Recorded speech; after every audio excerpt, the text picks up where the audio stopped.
I had to leave and come back because I was having a hard time getting Amanda on board, and she's the guest speaker tonight. So once she comes on, we can go ahead and we can start. There she is, and here I come. I'm coming, Amanda. I'm coming to get you. There you are. And she's coming. Thank you, everybody, for your patience. There is Amanda. Hello. Thanks, everyone. Oh my goodness, that was crazy. We did it. We can do hard things. Yes, we can. So this is Amanda, and she graduated from the same coaching school that I did. She does have a little more coaching experience than me, but this is Amanda, and we are here to talk to you about parenting. Okay, so you can ask questions. We're just gonna talk to each other. And Amanda, where are you from? Minnesota? Yes. Minnesota. Okay, so I was wanting you to be a guest speaker on my page because I have a lot of parents out there that are having generational type of problems where, this is the way I was always taught to raise my child. This is the way that, I don't want to raise my child. And sometimes that can be a little bit confusing because it's like you either overparent, like the way that, I was brought up, or you underparent, like, you know what, just get out of my hair. I don't want to spank, but I've got to do something. I got to get some kind of control. So what would you suggest? Yeah. The first thing that I would say is to offer ourselves like self-compassion and self-grace. Because when you talk about generational parenting, we are doing, our parents and our parents' parents most likely did the best they could with what they had when they could do it. And so if we can view the situation as it really is, the best effort at the time, then we can stand in a position where we can truly enter into parenting the way that we choose to. And so you talked a little bit about parenting over, which would be, I want to control my kids, I'm demanding respect and obedience, etc. Parenting under, which is how you said, it's like overwhelming to your system, like hands off, I'm done, this is too much, I'm taking a break, I'm going to my bedroom, watch TV. What we want to do, and there's a whole spectrum in between there, right? And some people go back and forth on that. That's the most common parenting style. What I want to invite your listeners into is what we call empowered parenting. And empowered parenting is being able to look backwards and objectively reflect, and then look forward as well to, dreaming forward. What do you want your kids to look like, sound like, act like when they're an adult? Even if you have an infant or a 20-year-old, whatever, dreaming forward. And then what small steps can I take right now to help cultivate that? So an example, so you can really solidify what I mean by empowered parenting, is if I want my child to be a confident, independent thinker in the future, today I want to curate, I want to prepare a home for them where they can test that out. They can explore their voice. They can make mistakes in my home. This absolutely doesn't mean that our children are walking all over the place with no boundaries and limits, because I totally, that would be parenting under. But this is empowered. This is parenting with the goal that you're looking forward. And it's creating the safe place in your home for your children to make mistakes, for there to be forgiveness and repair, and for there to be a mutual understanding and love and connection in the home at the base. Okay, so I'm listening to a lot of what you're saying, and I'm in a lot of parenting groups just to see what they're talking about. A lot of parents of this generation, not my generation, but the next generation, is raising their children as their friend, because they don't want to be that parent that spanks. They don't want to be that parent that sits you in the corner, but they want to be accepted as their best friend.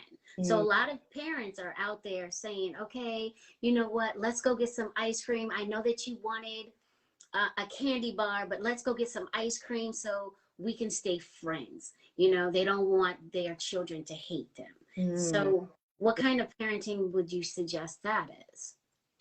Yeah, I don't know what that would be called. That would be a little bit, that would be parenting under. Like, I'm not going to deal with this boundary or limit that's actually good for your health, because I want to be your friend. So I want everything to be ooey gooey and cozy.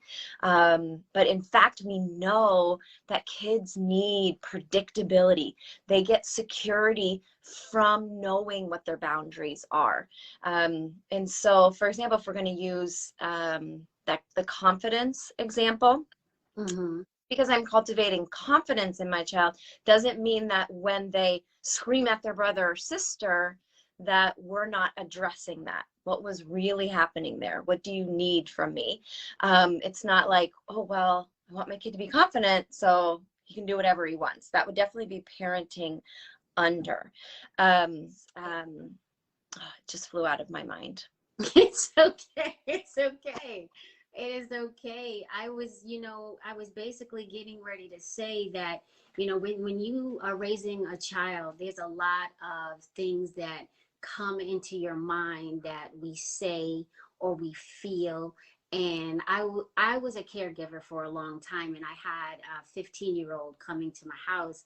And there was a child that she just, oh my God, every time she came, it was like this child was always just like crying and didn't want her to touch her. And I was letting her know, how do you feel when you come in here? How do you because your feeling will reflect on that child. So I noticed that when sibling rivalry, or, the child is arguing with something, it's something deep within that child that he's trying to express.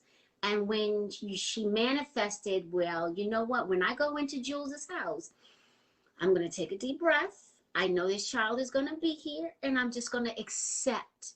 And next thing you know, those two became the best. She wanted only her to feed her, and she wanted only her to touch her and play with her, because it was just like, now you have changed your feeling of how you feel. And I need to let a lot of parents know, when you come through that door and you are tired, and that child does not know. All that child knows is, mommy's home, daddy's home, and they just like rah over you, and you're like, get off of me, I'm tired. And it's just like, please, we've got to fix that. We've got to do something about that, because that child, all they want is that connection, that attention. Yes. And I did get my thought back, and it ties into your comment here. So the other thing I wanted to add that I'll tie in is, the parent is the leader of the home. So even though it's empowered and you're standing beside each other as, equal freedoms, as unique humans, you have age, years, and experience. You can support that child best when you do teach and guide and love. And then going into your story that you shared, it's really empowering to children when they feel seen, heard, and understood. And in fact, all humans want that. And so when you can, reflect back their experience, like how you're saying, ask how you're feeling, be supportive to them, that is the connection that helps them open up. But let's be real. That's really hard. I know. You're exhausted. I'm exhausted. That's why I lost my thought on the last question, right? We are real people, and it is hard to do. And so what I want to encourage anyone that's listening is to, do what I recommend. It's called a micro step or a micro shift. And so we are not expecting anyone to be able to step right into empowered parenting, from generations of parenting over. What I would like to do is invite you to just pick up one thing that Jules or I say that really touches your heart today, and just make the smallest goal that you could try that out. And the other thing with being exhausted that goes along with empowered parenting is that we need to take care of ourselves as parents first, right? And we hear this all the time, and it almost gets cliche. And so it's hard for me to even say it, but there's so much truth to it. We have to take care of ourselves if we're going to be able to take care of chaos in our home, tantrums, meltdown, teenage problems, a college student calling you. So what helps you stay at internal peace? And developing those practices really support your children. And it's a gift for your child when they can see you taking care of your own needs, because you're showing the children that they can take care of theirs when it's age appropriate as well. I've always suggested that you're getting ready to walk in to chaos. Mm-hmm. So take 5 minutes to yourself, sit in your car, listen to your favorite music, mm-hmm. and breathe. Take that 5 minutes to just meditate and just say, you know what? When I walk into this house, I'm going to give the love that I have left in my body, and I'm going to give it to my family. I know I have to cook. My husband already took out the chicken. I'm just going to walk in, and you make it positive. A lot of positive thinking, because when you start manifesting negative thinking, oh my God, I'm going to walk into this house and this house is going to be crazy. He's not even going to have picked up the toys. And then that's what you manifest.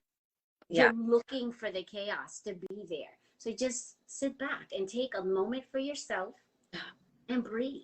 Yeah. And feel like, when I walk in here, this house is mine. This is my house, my children, my food, and I'm going to make the best out of it. Yes, yes. And walk in. You might surprise yourself. You might have picked up the toys after a time or two, Sometimes. And I love that. And what I hear from that is that you're setting an intention. So you're pausing and breathing. So you're helping your nervous system regulate, and then set an intention. You want to go in and connect. You want to go in there and be fun. You want to go in there and provide calm to your child's day, whatever it is. But where our thoughts go, our actions follow. So that proactive step, I think, is just a great suggestion. It is. I mean, it is. And you need to do it in the morning too. If you have a chaotic morning, then you need to take that 5 minutes. You know what time your children wake up. You know what time your husband wakes up.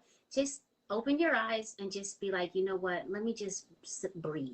Or you need to talk to your partner if you have one, and just say, listen, I need 15 minutes. Just 15 minutes. Walk away and just breathe, and let him take care of some of that, or let her take some of that if we're talking about the dad in the house, and just breathe. Then walk into the children's room and say, I'm ready for y'all. Smile and just take it on. Yes, I can do this. Set that intention for the morning if you have to. Yeah.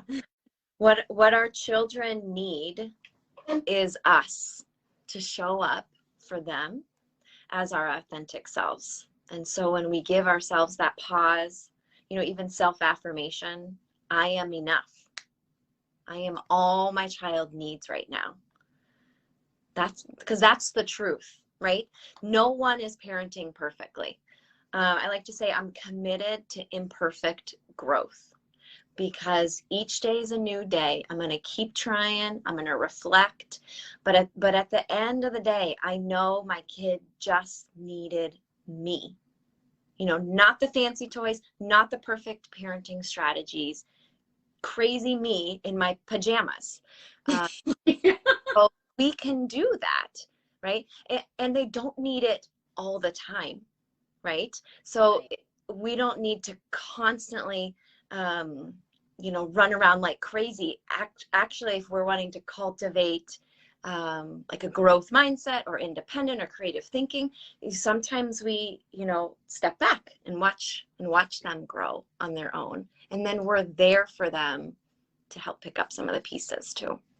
Right. And I mean, even if you have to clean up the kitchen, just like the last speaker said, if you have to clean up the kitchen, every child wants to help. Yeah. And it's, sometimes you find it aggravating, annoying, because you could do it faster. Yes. Get the little broom and you sweep up the floor while you're washing the dishes. Here, have a bubble from the pot. Can you put this spoon away Mm, from me? And you do what you have to do, but they just want to be little helpers. And sometimes it's hard, but let them help, because that's all they feel. They feel your tension, they feel yeah. your agitation, and it's like, mommy, I just want to help you Mhm. love. And you don't know what they're feeling, but they feel that Yeah. so you gotta let them help you. Yeah. And what I was thinking about when you were sharing that is you're inviting your child to have a sense of belonging That's a nice word. I like that in your word. home. Yeah. Wow. Yeah. A sense of belonging. That means even when you have more, we keep talking about a child. Sometimes we have two, sometimes we have three, but you always got to make each child belong in their own way, because the oldest is always going to be the oldest and the baby's going to be the baby. But that middle child, he's going to be Hmm. the most chaos, because he's not the oldest and he's not the, like, so where do I fit in? Hello, I'm the middle child here. Help me. Come, mommy. With me, because it's always the baby, because the baby knows how to get that aggravation to get you to come up. And the oldest always knows how to say, leave me alone, to the middle child. Leave me alone, stay out of my room. So we got to make a spot for the middle child. So that's more things we have to think about as parents, but we can do it. Yeah. All we need is just a little bit of time. Just like think for that minute. And if you have to walk away, like we were taught, walk away, anchor yourself, breathe, and come back with a calm Mm. thought. I know that's hard, because my children are grown, but still I get ring, ring, ring, ring, ring on the phone, and I'm like, what am I going to do? So You know what? And what you described, that space, right, between something that's triggering you and how you respond, um, it's a muscle that we have to grow. You know how you say it's still hard. It's still hard for me. And I just want everybody to hear that. It doesn't like instantly or overnight, or even over a year after practicing, that hard doesn't go away, because our children grow and develop and there's new problems and new struggles, and it's still a juggling act, but the muscle to do it gets used to it, and the connection develops. And for me, that is my lifeline. When my child has learned to trust me, that they can bring something up and I'm not going to just, teach them or rebuke them. When I can just listen and be there for them, then they keep coming back to me, and that connection fuels me the next day to work out my muscle to take a. yes, that's always there, the showing up, because a lot of children, they just need you to show up so they can speak. And we will all, well, in my generation, it's mostly you are to be seen and not heard. But in this generation, they're going to need their voice. I don't know why they express so much, but sometimes they just don't have the words, and that's all they do is know how to scream or know how to vent, because they're gonna need to learn how to speak. So we're gonna have to listen. We're going to have to teach them and guide them the right way to, you're not gonna talk to me like that, but I will listen to Mhm. you and let's explain it. Use our words correctly. Yes, yes. I like to teach the 6 freedoms that I offer children. One of them is to speak. So children have the right to speak, to contribute to the house, which would be like chores, kind of how we talked about helping in the kitchen. Freedom to feel, freedom to struggle, freedom to have a hard time, freedom to play. Right? Kids need to play. And then freedom to nourish, to like care for their own bodies. And the reason I teach those is because just like how you said, like we've been programmed for generations. The kids need to be seen and not heard, respect and instantly obey.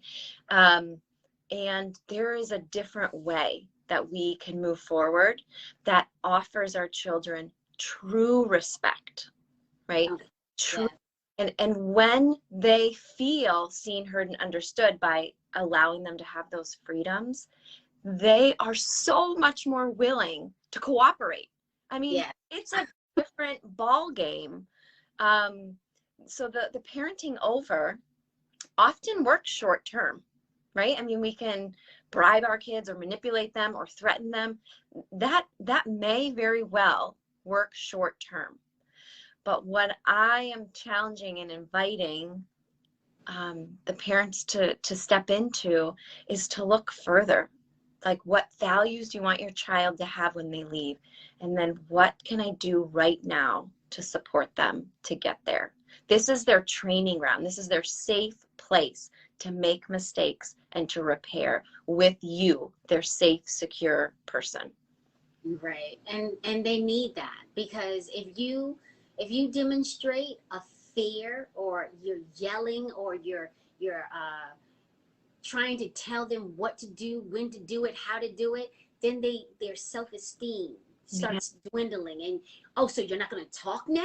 And it's like, I don't know, I don't know what to do now, because you're yelling at me and I want to talk to you, but I'm afraid of you. And children need that safe space that they can come to you with anything. And it's like, I am going to be mad in my head, but I'm going to listen to you on why. And then they'll start speaking on why they did it, how they did it, how they felt when they did it. Yeah. And so then they know that, okay, it was cool to come to you, and now I can speak to you whenever I need to speak to you, but I'm sorry. I did. One thing that I wanted to share without sharing too much was, I was more afraid of opening the door than I was afraid of what happened to me when I opened the door. Until this day, I was still afraid that my mother was going to get me because I opened the door. And it was just like a traumatic experience. Well, why did you open the door? You shouldn't have opened the door. That wouldn't have happened to you. And it's just like, but I needed that safe space to be like, you know what, no matter if I open the door or not, I can go to my mother, she will understand, and this is what happened. And so as generations go on, we need to teach our children that they can come to us no matter what. I will hold you and I will comfort you, and it will be okay. But next time I say, don't open that door. Don't open the door, please. You need that love, and saying that, come to me with anything, and it's gonna be okay.